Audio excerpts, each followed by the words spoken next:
Big twist ಒಂದು ಸಿಗ್ತಾ ಇದೆ. ನಿಗೂಢ ಸಾವು ಕೇಸ್ಗೆ ಮತ್ತೋರ್ವನ ಎಂಟ್ರಿ ಆಗ್ತಾ ಇದೆ. ಬೆಳ್ತಂಗಡಿ ಎಸ್ಐಟಿ ಕಚೇರಿಗೆ ದೂರು ನೀಡಿದ ಮತ್ತೋರ್ವ ವ್ಯಕ್ತಿ. ಈ ಪ್ರಕರಣದ ದಿಕ್ಕು ಬದಲಿಸ್ತಾನ ಈ ವ್ಯಕ್ತಿ ಅನ್ನೋದು ಈಗಿರುವಂತ ಪ್ರಶ್ನೆ. ಇಲ್ಲಿವರೆಗೂ ಒಬ್ಬ ವ್ಯಕ್ತಿ ಆ ಅನಾಮಧೇಯ ಮಾತ್ರ ನಾನು ಹೆಣವನ್ನು ಹೂತು ಹಾಕಿದ್ದೀನಿ, ಹೆಣ ಆ ಸ್ಥಿತಿಯಲ್ಲಿ ಬರ್ತಾ ಇತ್ತು, ಆ ಥರದ್ದೆಲ್ಲ ಡೀಟೇಲ್ಸ್ ಅನ್ನ ನೀಡಿದ್ದಾನೆ. ಅದಕ್ಕೆ ಅಂತ ತನಿಖೆಯು ಪ್ರಾರಂಭ ಆಗಿದೆ. ಇದೀಗ ಮತ್ತೋರ್ವ ವ್ಯಕ್ತಿಯ ಎಂಟ್ರಿ ಆಗಿದೆ, ನಾನು ಕೂಡ ಶವವನ್ನು ನೋಡಿದ್ದೀನಿ ಅಂತ. ಸೊ ಹಾಗಾಗಿ ಈತ ಯಾರ ಶವವನ್ನು ನೋಡಿದ್ದಾನೆ, ಯಾವಾಗ ನೋಡಿದ್ದಾನೆ, ಯಾರು ಆ ಶವವನ್ನು ತಂದಿದ್ರು, ಎಲ್ಲಿ ಹೂತು ಹಾಕಿದ್ದಾರೆ, ಯಾವ ಕಾರಣಕ್ಕೆ ಹೂತು ಹಾಕಿದ್ದಾರೆ, ಇದೆಲ್ಲವೂ ಕೂಡ ಪ್ರಶ್ನೆ ಆಗತ್ತೆ. ಇವತ್ತು ರಜೆ ಇದೆ ಅಲ್ವಾ, ಭಾನುವಾರ ಆಗಿರುವಂಥ ಹಿನ್ನೆಲೆಯಲ್ಲಿ ನಾಳೆ ಈ ವ್ಯಕ್ತಿಯನ್ನು ಬನ್ನಿ ಅಂತ SIT ಹೇಳಿ ಕಳಿಸಿದ್ದಾರೆ. ಹಾಗಾಗಿ ನಾಳೆ SITಯನ್ನು ಭೇಟಿ ಆಗಲಿದ್ದಾನೆ ಈ ಹೊಸ ದೂರುದಾರ. ಇಂಚಲಾಂಪಾಡಿ ನಿವಾಸಿ ಜಯನ್ ಟಿ ಎಂಬುವರಿಂದ ದೂರನ್ನು ನೀಡಿರೋದು. ಈತ ಸಾಮಾಜಿಕ ಹೋರಾಟಗಾರರು. ಜಯನ್ ಟಿ ಈತನ ಹೆಸರು. ಹಾಗಾದರೆ ನಾಳೆ ಮತ್ತಷ್ಟು ಸೀಕ್ರೆಟ್ ಬಯಲಾಗುತ್ತಾ, ಈ ವ್ಯಕ್ತಿ ಏನೆಲ್ಲ ವಿಚಾರವನ್ನ ಹೇಳ್ತಾರೆ ಅನ್ನೋದು ಸಹಜವಾಗಿಯೇ ಪ್ರಶ್ನೆ ಹುಟ್ಟಾಗ್ತಾ ಇದೆ. ನೋಡಿ, SIT ತನ್ನ ಫೋನ್ ನಂಬರ್, ಮೇಲ್ ID, ವಾಟ್ಸಪ್ ನಂಬರ್, ತಮ್ಮ ಕಚೇರಿಯ ಅಡ್ರೆಸ್ ಎಲ್ಲವನ್ನ ಕೂಡ ತಿಳಿಸಲಾಗಿದೆ.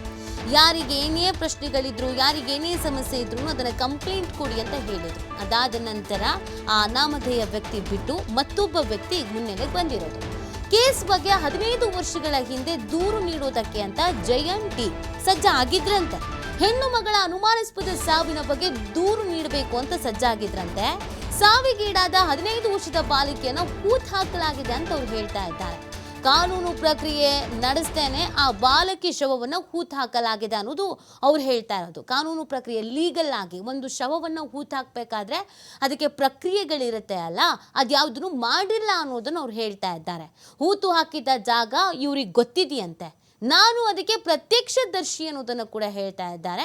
ನನಗೀಗಲೂ ಆ ಜಾಗ ಗೊತ್ತು ಅಂತ SIT ಅಧಿಕಾರಿಗಳಿಗೆ ತೋರಿಸ್ತೇನೆ ಅಂತ ಹೇಳ್ತಾ ಇದ್ದಾರೆ. ಅದು ಕೊಲೆಯೋ ಮತ್ತೊಂದು ಗೊತ್ತಿಲ್ಲ, ಆದರೆ ಶವ ಮಾತ್ರ ಕೊಳ್ತಿತ್ತು ಅನ್ನೋದನ್ನು ಹೇಳ್ತಾ ಇದ್ದಾರೆ. ಹಾಗಿದ್ರೆ ಏನೆಲ್ಲ ಹೇಳಿದ್ದಾರೆ, ನಮ್ಮ ಪ್ರತಿನಿಧಿ ಆದಿತ್ಯ ಅವರನ್ನು ಮಾತಾಡಿಸಿದ್ದಾರೆ, ಕೇಳೋಣ ಬನ್ನಿ. ಧರ್ಮಸ್ಥಳ ನೂರಾರು ಶವ ಹೂತಿಟ್ಟ ಪ್ರಕರಣಕ್ಕೆ ಸಂಬಂಧಪಟ್ಟ ಹಾಗೆ ಸಾಮಾಜಿಕ ಕಾರ್ಯಕರ್ತ ಜಯನ್ ಟಿ ಅವರು SIT ಕಚೇರಿಗೆ ಭೇಟಿ ನೀಡಿದ್ದಾರೆ. ಒಂದು ಸಾಕ್ಷಿದಾರನಾಗಿ ಒಂದು ದೂರು ಕೊಡೋದಕ್ಕೆ ಅಂತ ಅವ್ರು ಬಂದಿದ್ದಾರೆ. ಏನಾಗಿದೆ ಘಟನೆ ನಾನು ಮಾತನಾಡ್ತೀನಿ ಸರ್. ಈಗ ಬಹಳ ತೀವ್ರ ಸ್ವರೂಪವನ್ನು ಪಡೆದುಕೊಂಡಿದೆ.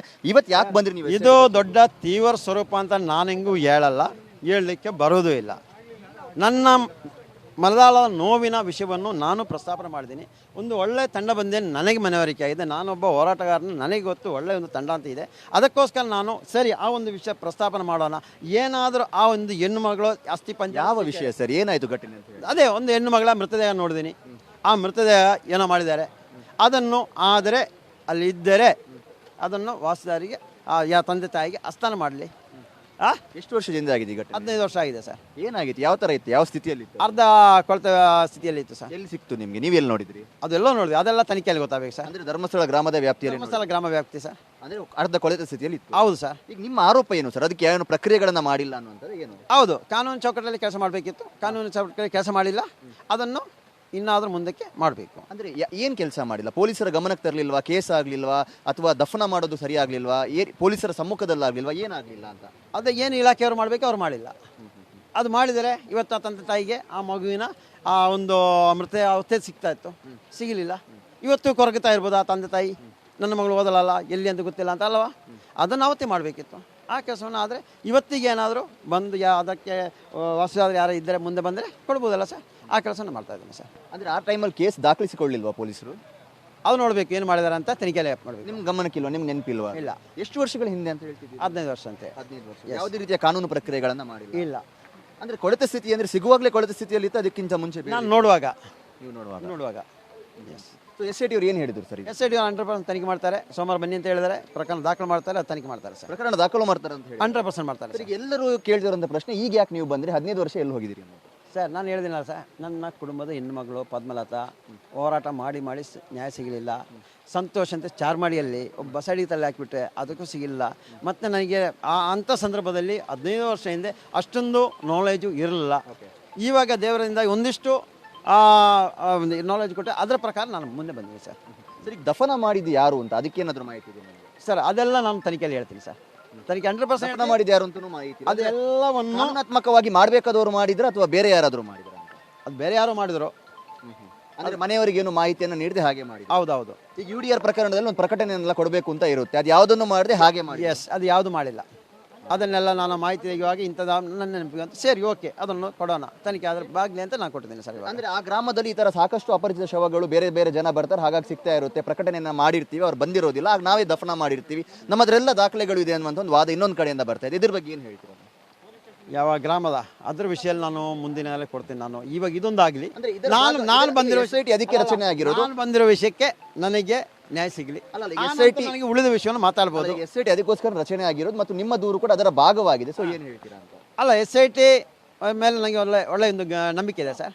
ಆ ನಂಬಿಕೆ ಮೇಲೆ ಇವತ್ತು ನಾನು ದೂರು ಕೊಟ್ಟಿದ್ದೀನಿ ಸರ್. ಈ ಪ್ರಕರಣದ ಹಾದಿ ತಪ್ಪಿಸುವ ಪ್ರಯತ್ನ ಅಂದ್ರೆ ಇವತ್ತು ಕೂಡ ಸಮಾಧಿಯಾಗಿ ಕೆಲಸ ಆಯಿತು, ಏನೂ ಸಿಗಲಿಲ್ಲ, ಸೊ ಜನ ಕೂಡ ಒಂದ್ ಕಡೆ ಡಿಸ್ಪರೇಟ್ ಆಗ್ತಾ ಇದ್ದಾರೆ, ಆ ಕಾರಣಕ್ಕೋಸ್ಕರ ಏನಾದರೂ ಪ್ರಕರಣದ ಹಾದಿ ತಪ್ಪಿಸುವಂತ ಪ್ರಯತ್ನವನ್ನು ಮಾಡಿ. ನಾನು ಇವತ್ತು ಏನಾಗಿದೆ ನನಗೆ ಗೊತ್ತಿಲ್ಲ, ಇವತ್ತು ಏನಾಗಿದೆ ಅಂತ ನಾನು ನೋಡಿಲ್ಲ. ಇವತ್ತು ಏನಾಗಿದೆ, ಏನೋ ಸಿಕ್ಕಿತಾ ಇಲ್ಲವೋ ಇದು ಯಾವುದಕ್ಕೂ ನಾನು ತಲೆಗೆಡಿಸಿಲ್ಲ, ಅದಕ್ಕೆ ಹೋಗೂ ಇಲ್ಲ ಇವತ್ತು. ಅಂದ್ರೆ SIT ಮೇಲೆ ಭರವಸೆ ಇದೆ ಅಂತ? SIT ಮೇಲೆ ಭರವಸೆ ಇದೆ. ಇದನ್ನು ಅದರೊಟ್ಟಿಗೆ ಸೇರಿಸ್ಕೊಂಡು ಹೋಗ್ತಾರ ಅಂತ ಭರವಸೆ ಇದೆ? ಅದು ಸೇರಿಸಲೇಬೇಕು. ಇವಾಗ ಅವರ ತಂಡ ಇಲ್ಲಿ ಬಂದರೆ ಅವರು ಅದನ್ನು ತಗೊಳ್ಳಲೇಬೇಕು. ಪಾಸಿಟಿವ್ ರೆಸ್ಪಾನ್ಸ್ ಕೊಟ್ಟಿದ್ದಾರೆ ಅಧಿಕಾರಿಗಳು 100%. ನಿಮ್ಮ ಹತ್ರ ಏನು ಸಾಕ್ಷಿಗಳು ಬೇರೆಯವರು ಯಾರು ಇದ್ದಾರೆ, ನೀವು ಒಬ್ಬರೇ ಮಾತ್ರ? ಇಲ್ಲ, ಅದಕ್ಕಿದ್ದಾರೆ ಸಾಕ್ಷಿದಾರರು ಇದ್ದದಕ್ಕೆ ಬಂದಿರೋದು, ನಾನು ಒಬ್ಬನೇ ಬಂದಿಲ್ಲ. ಕಣ್ಣಾರೆ ಕಂಡವರಿದ್ದಾರೆ. ಎಸ್, ಅದಕ್ಕೋಸ್ಕರ ಬಂದಿರೋದು. ಅವ್ರನ್ನ ಸೋಮವಾರ ಕರ್ಕೊಂಡ್ ಬರ್ತೀರಾ? ಅವ್ರು ಕೇಳಿದ್ರೆ ಅಲ್ಲಿ ಕರ್ಕೊಂಡು ಇವೆಲ್ಲ ಅಲ್ಲಿ ಎಲ್ಲಿ ಬೇಕೋ ಅಲ್ಲಿ ಕರೆಸ್ತೀವಿ ಅವ್ರನ್ನು. S, okay okay. ಎಸ್, ಇದಿಷ್ಟು ಜಯಂತ ಟಿ ಅವರ ಮಾತು. ಯಾಕಂದರೆ ಈಗಾಗಲೇ ಆ ಪ್ರಕರಣ ಸಾಕಷ್ಟು ತೀವ್ರ ಸ್ವರೂಪವನ್ನು ಪಡೆದುಕೊಂಡಿದೆ. ಯಾರಾದರೂ ದೂರುದಾರರು ಇದ್ದರೆ SITಯ ಹೆಲ್ಪ್ಲೈನ್ಗೆ ಕರೆ ಮಾಡಬಹುದು ಅನ್ನುವಂಥ ಮಾಹಿತಿ ಇದೆ. ಈ ಬೆನ್ನಲ್ಲೇ ಸಾಮಾಜಿಕ ಕಾರ್ಯಕರ್ತರಾಗಿರುವಂಥ ಜಯಂತ್ ಟಿ ಅನ್ನುವ